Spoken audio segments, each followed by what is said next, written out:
ठीक है, तो 4/7 तक मूव करते हैं। 4/7 क्या कह रहा है, divide 12.50 into 5 parts in AP. तो ये पहले पता है कि हमारे को ये एपी है, ये 5 पार्ट्स में डिवाइड करना है।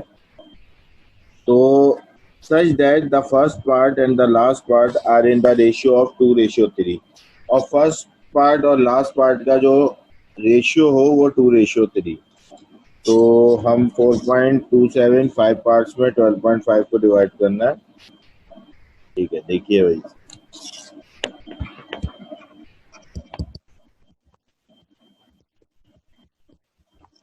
4.27 में 5 पार्ट्स में डिवाइड करना है। तो हम सपोज कर लेते हैं, let the 5 parts in A P are, 5 parts suppose कर लें। जैसे हमने 3 पार्ट सपोज किए थे, A minus D, A plus D, तो इधर ए प्लस 2d कर लें और इधर ए माइनस 2d। 5 पार्ट्स हमने ए minus 2d, A minus D, A plus D, A plus 2d, ये 5 पार्ट्स हमने कर लिए। और आपको ये कह रहा है कि इन 5 पार्ट्स का सम जो है वो 12.5 पार्ट्स को सम 12.5 के बराबर है। ठीक है ना। तो now A minus 2d plus A minus D plus A plus D plus A plus 2d is equal to 12.50। ये हमें गिवन कंडीशन है। प्लस का 2d माइनस का 2d प्लस का 2d कैंसिल आउट हो गया, प्लस का d माइनस का d कैंसिल आउट हो गया। ये कितना आ गया, 1 2 3 4 5a, ये कितना बच गया, 5a इज इक्वल टू 12.50, और a की वैल्यू निकल के आ गई 12.50 डिवाइडेड बाय 5। कैलकुलेटर यूज करें, 2.5, उसकी a की वैल्यू निकल के आ गई। एंड एक और हमें जो गिवन कंडीशन है वो कह रहा है ratio of first and last. First हमने ए माइनस 2d को लिया है, और लास्ट के दरमियान ए प्लस 2d के दरमियान जो हमारा रेशियो है वो किसके बराबर है, 2:3 के बराबर है। ये एक और गिवन कंडीशन है। नाउ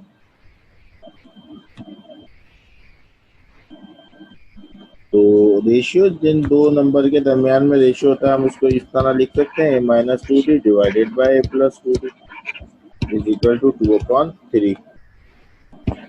अगर मैं इसको क्रॉस मल्टीप्लीकेशन कराता हूँ तो 3 इधर आके मल्टीप्लाई हो जाएगा और 2 इधर जाके, तो 3 को इधर लाके a-2d से जब मैं मल्टीप्लाई कराता हूँ,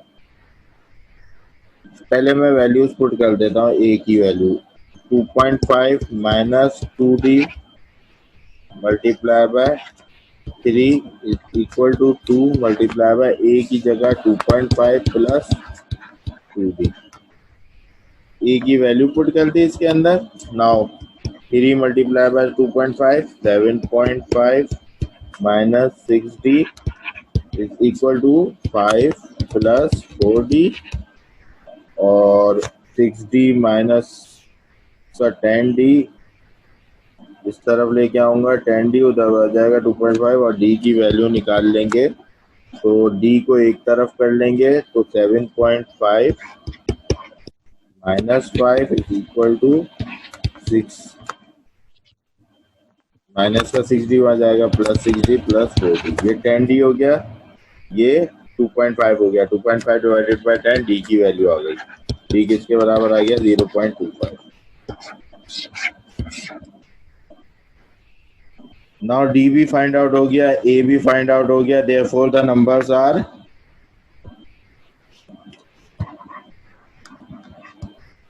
therefore the numbers are, AP क्या थी आपकी, a minus 2d, a minus d, a A plus D A plus 2d। ये हमने सपोज की थी ए की जगह 2.5 पुट किया माइनस 2 मल्टीप्लाई बाय 0.25। इसी तरह 2.5 माइनस 0.25, इसी तरह 2.5 प्लस 2.5 प्लस 0.25 और 2.5 प्लस 2 मल्टीप्लाई बाय 0.25। ठीक है, तो यहाँ आ गया 2.5 माइनस 2, 2.25, 2.5, 2.75। ठीक है ना, ये निकल के आ रहा है 2.27 में। और आप ऑप्शन में जाके देखेंगे 2, 2.25, 2.5, 2.75, 3 ये आंसर है।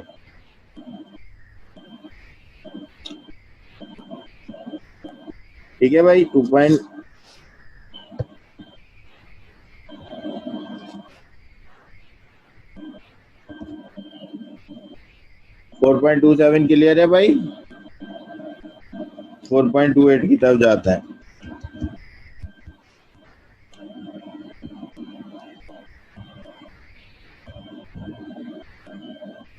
Four point two seven clear है।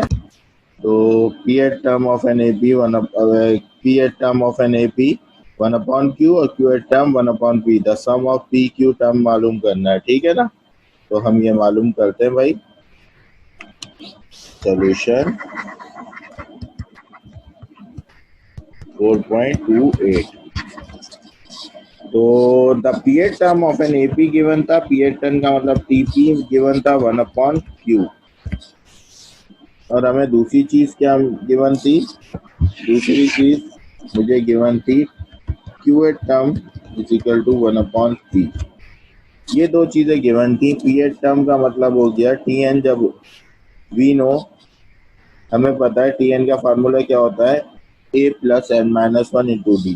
तो एन की जगह पी आ गया, तो ये क्या हो जाएगा formula 1 upon q a plus p minus 1 into a plus p minus 1 into d is equal to 1 upon Q. और इधर भी अगर मैं यही चीज करूँ तो यहाँ फार्मूला क्या हो जाएगा, a plus q minus 1 into d is equal to 1 upon p. तो a plus p minus 1 into d is equal to, अगर हम इन दोनों को, इसको मैं नाम दे देता हूँ इक्वेशन 1, इसको मैं नाम दे देता हूँ इक्वेशन 1, इसको मैंने नाम दे दिया इक्वेशन बी का। ठीक है, ये हमें गिवन कंडीशन थी p eight term 1 upon q, तो ये हो गया। अगर हमें इसको सब्ट्रैक्ट करना है और ए से ए अगर हमारा कट जाएगा तो हमारे पास मजीद आ जाएगा, तो हम सब्ट्रैक्ट करा देते हैं इन दोनों को।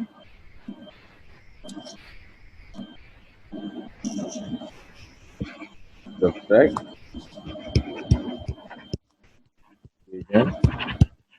ए एंड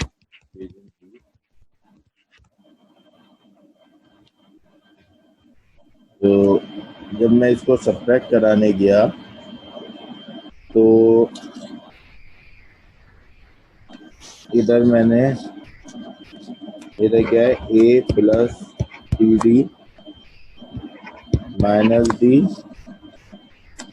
एक लेफ्ट हैंड साइड में से लेफ्ट हैंड साइड माइनस करते हैं, a plus q d minus d equal to 1 upon q minus 1 upon t. सही है। ब्रैकेट अगर मैं ओपन, लेफ्ट हैंड साइड में मैंने लेफ्ट हैंड साइड माइनस कर दी, राइट हैंड साइड से राइट हैंड साइड माइनस कर दी। आसान तरीका होता है a plus p D minus D plus minus d minus a plus minus Q d plus d equal to, अगर मैं इधर एलसीएम लेता हूँ तो पी क्यू एलसीएम आ जाता है और क्यू इधर क्यू के नीचे क्यू हो गया खत्म, तो पी ऊपर जाके मल्टीप्लाई हो गया पी माइनस।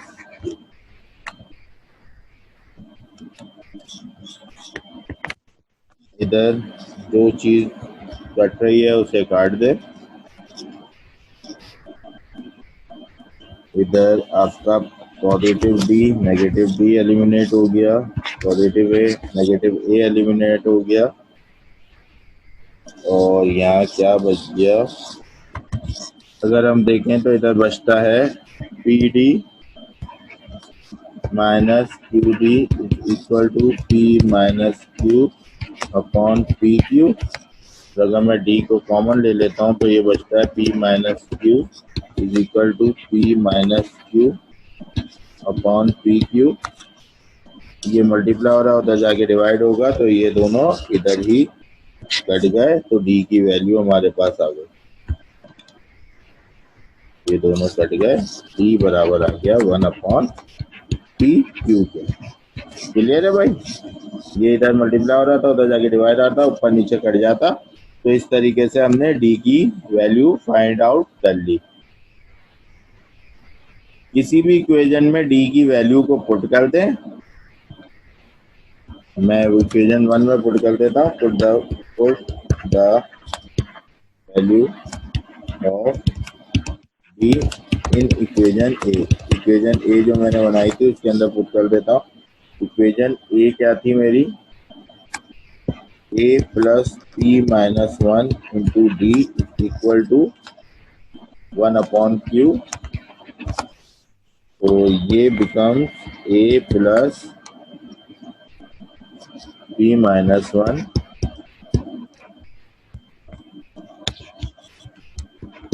डी की जगह क्या आ जाएगा, 1/pq इक्वल टू 1/q। ठीक है भाई, ये चीज आ गई, डी की जगह मैंने पुट कर दिया 1/pq।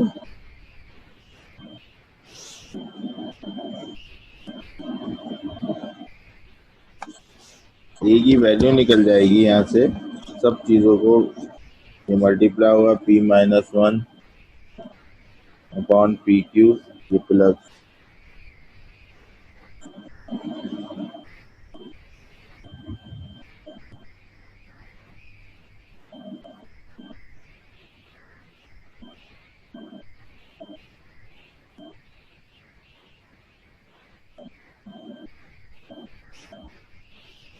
ए की वैल्यू निकालने के लिए ये positive P minus 1 upon P Q उधर ले गया मैं, नेगेटिव हो जाएगा पी माइनस 1 इंटू क्यू। ये पॉजिटिव का पी माइनस 1 इंटू क्यू था, उधर ले गया मैं, नेगेटिव का पी माइनस 1 इंटू क्यू हो गया। और इधर ए निकालने के लिए ए इक्वल टू क्यू, तो डिनोमिनेटर में दोनों के नीचे 1 minus p minus minus plus 1।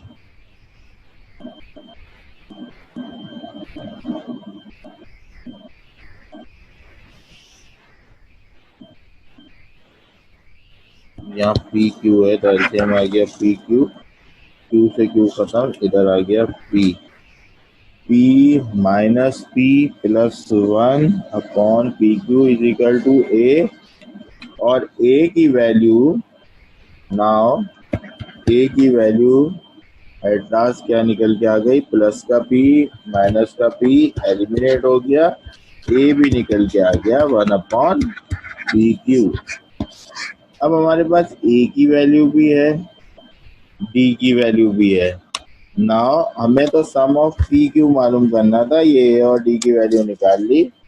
Therefore Sn is equal to n/2 2a plus n-1 into d. ये फार्मूला था, एस पी क्यू निकालना था, S p q is equal to n की जगह भी पी क्यू आ गया, पी क्यू अपॉन 2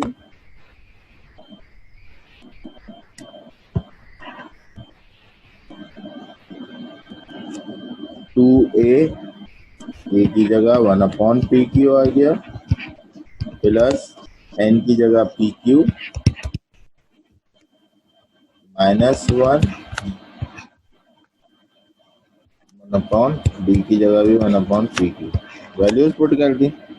एन की जगह तो ऑलरेडी एस पी क्यू बनाया तो एन की जगह पी क्यू आएगा और 1/पी क्यू ए और डी की वैल्यू थी। तो ये s p q is equal to p q upon 2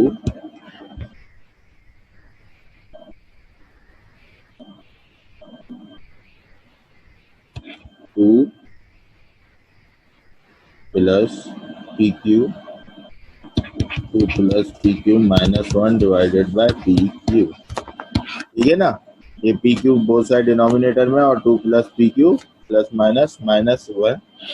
तो ये आपका एस पी क्यू जो इधर से ये पी क्यू कैंसिल हो गया, ये पी क्यू और ये पी क्यू कैंसिल हो गया। 2 - 1 1 पी क्यू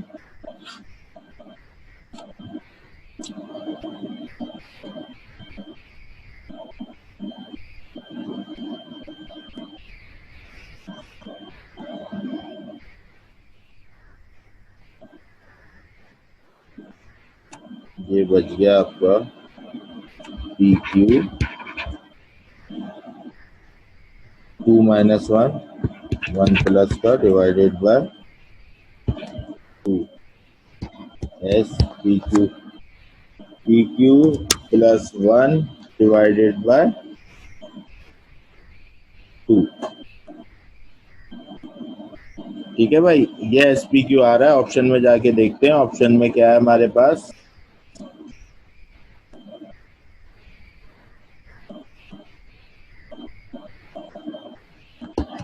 और इसको मैं इस तरह भी लिख सकता हूँ, इस तरह 1/2 को आप अलग करके लिख लें, 1/2 आप अलग कर लें और पी क्यू प्लस 1। ठीक है ना,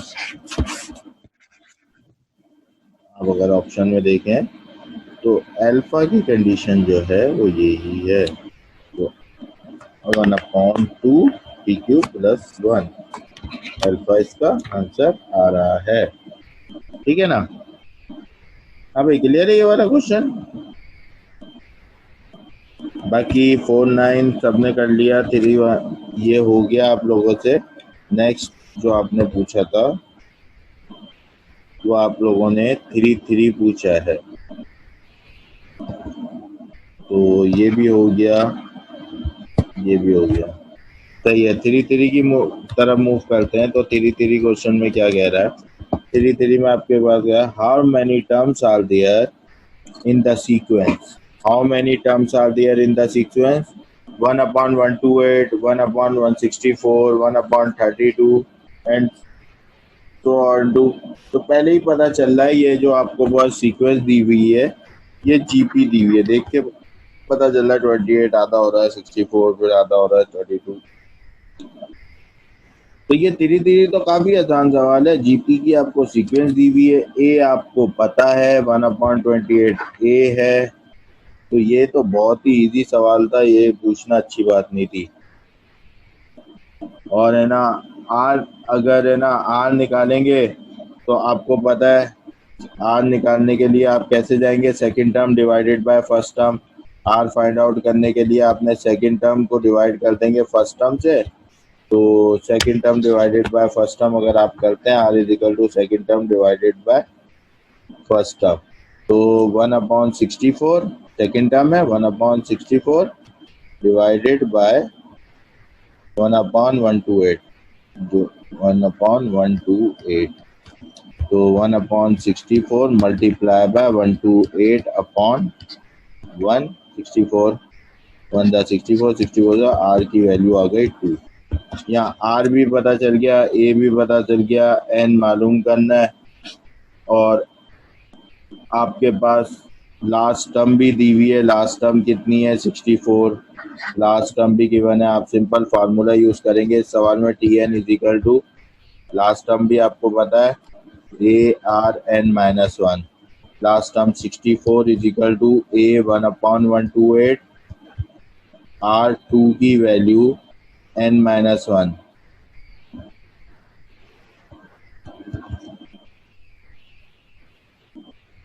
वैसे तो आप कैलकुलेटर में भी डालें तो ये सॉल्व हो जाएगा। और अगर आप कैलकुलेटर में ना डालें तो 128 यहाँ डिवाइड हो रहा है, वहाँ ले जाके मल्टीप्लाई करा दे। 128 को 64 से जब मैंने मल्टीप्लाई कराया तो ये मेरे पास आ गया 64 मल्टीप्लाई बाय 128, ये आ गया 8192।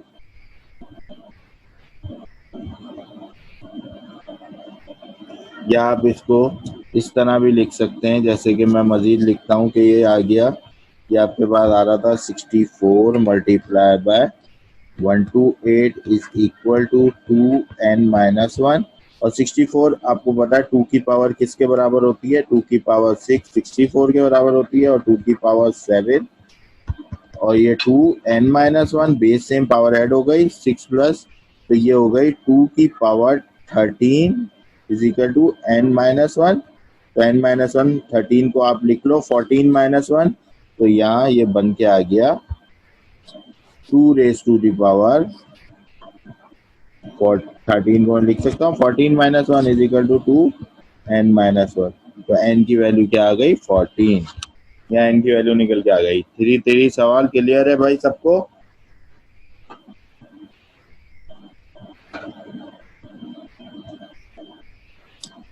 हाँ भाई 3 क्लियर है?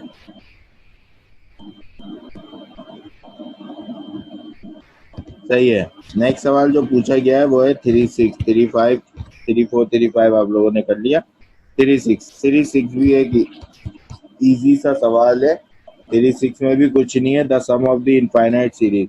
सम ऑफ द इनफाइनाइट सीरीज का फार्मूला क्या होता है, infinity is equal to a divided by 1 minus r। a कितना दिया हुआ है,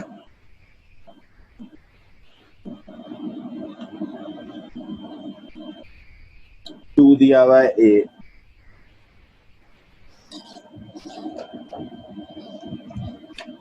ए भी आपको गिवन है, ये आपका ए है, और आर भी आपको गिवन है। आर कैसे निकलेगा, second term divided by first term. अब आर निकालने के लिए आपने क्या किया, सेकंड टर्म को डिवाइड किया फर्स्ट टर्म से, तो ये सेकंड टर्म है √2 डिवाइडेड बाय फर्स्ट टर्म है 2, जिसको मैं √2 में लिख सकता हूँ, और ये 1/√2 आर आ गया आपका। ठीक है भाई, ये आपका कॉमन रेशियो भी पता चल गया, is equal to 2 divided by 1 minus 1/√2, ये √2 माइनस 1।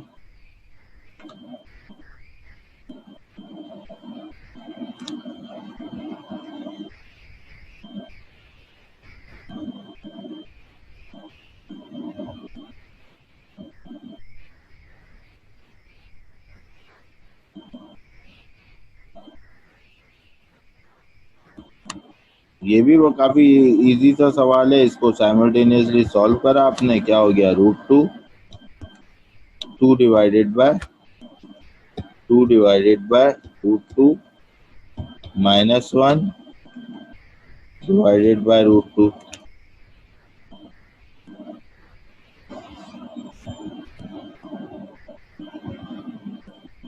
और मैं ये √2 को ऊपर ले जाऊंगा अगर,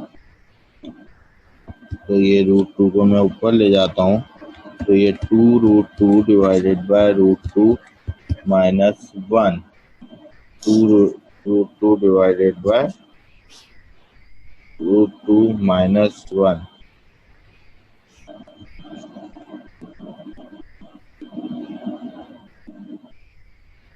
अच्छा देखें 2√2 डिवाइडेड बाय √2 माइनस 1, लेकिन अगर हम ऑप्शन देखते हैं तो ऑप्शन में ये आंसर मिलता नहीं है। ऐसा नहीं है कि ऑप्शन में आंसर मौजूद नहीं है, ऑप्शन में इन्होंने जो ऐसी फॉर्म बनाई हुई है उस फॉर्म में आंसर नहीं है। अगर आप इसको सॉल्व करके देखें, जैसे मैं ए पार्ट को सॉल्व करता हूँ, तो ए का आंसर क्या आ रहा है आपको, -3.656। अगर मैं बी को सॉल्व करता हूँ, -2 ब्रैकेट 1 प्लस अंडर रेडिकल 2। अगर मैं बी पार्ट को ऐसे सॉल्व करता हूँ तो इसका आंसर आता है -4.828। डी पार्ट को सॉल्व करता हूँ 2 प्लस 4√2, तो इसका आंसर आता है 7.65, और 4 प्लस 2 √2 को अगर कैलकुलेटर में डालता हूँ तो इसका आंसर आता है 6.828। सही है। अगर आप अपने आंसर को 2√2 होल डिवाइडेड बाय √2 -1, तो आपका भी आंसर आएगा आपका फौरन से आप सिर्फ और सिर्फ ये जो आपकी चीज आई है इसको कैलकुलेटर में डाल के इजिकल टू दबा दें, आपके पास आंसर लिखा हुआ आ जाएगा 4 + 2√2। सही है ना। तो आपको सिंप्लीफाई करने की जरूरत नहीं है, 4 + 2√2 आपका आंसर निकल के आ जाएगा। सही है भाई, 36 क्लियर है।